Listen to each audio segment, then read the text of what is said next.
Et moi, Madame Goulet, le 1315. Merci, Monsieur le Président. Par cet amendement, je vous propose de poursuivre notre action entamée l'an dernier en faveur des sages-femmes et de leur capacité à pratiquer des IVG chirurgicales. Nous votions dans le précédent PLFSS une expérimentation le permettant. Or, sauf erreur de ma part, les actes réglementaires nécessaires à cette expérimentation n'ont pas été pris et, sauf erreur de notre part, des discussions pour sa mise en œuvre n'ont pas débuté. Face à ce constat et considérant qu'un tiers du temps de cette expérimentation est déjà écoulé, je vous propose de la renouveler.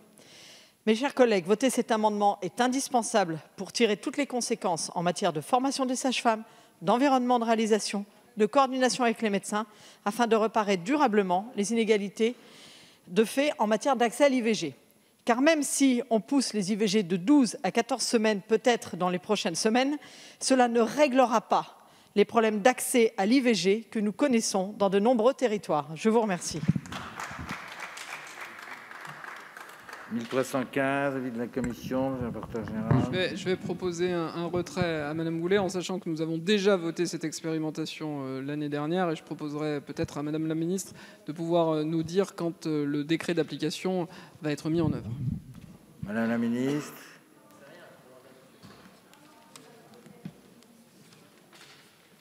Madame la Ministre, sur avis de la commission, avis du gouvernement, Madame la Ministre. À ce stade, après une large concertation, les textes d'application dont vous parlez vont être transmis au Conseil d'État pour une publication d'ici la fin de l'année. On est en octobre, enfin mi-octobre. Cette expérimentation dont vous parlez aura donc bien lieu et il n'est pas nécessaire de la réinitier en fait. Merci. Vous avez la parole. Oui, merci Monsieur le Président, Madame la Ministre, Monsieur le rapporteur général.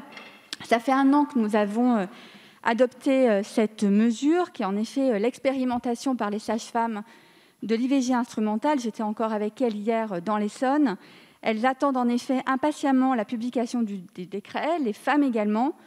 Donc nous comptons en effet sur votre bonne parole, Madame la Ministre, et nous espérons la publication du décret donc d'ici 2 mois. Merci beaucoup. Donc l'amendement est retiré, mes chers collègues. Écoutez, j'espère, Madame la Ministre, qu'on les aura peut-être avant la 2e lecture de ce projet de loi de finances sécurité sociale. Ça serait un gage de bon avancement par le gouvernement, parce qu'on a déjà perdu 1 an sur cette expérimentation. Et 1 an, ça laisse dans la difficulté beaucoup de femmes. Donc je vous remercie, Madame la Ministre, et je retire l'amendement. Le 2067, Madame Oui, Gaillot. c'est Madame Gaillot. Je remercie encore Perrine Goulet pour cet amendement. Je trouve qu'effectivement, il y a urgence et moi aussi, j'ai rencontré des sages-femmes qui sont un peu désespérées. Alors, je propose un amendement là qui propose d'expérimenter la téléconsultation pour les IVG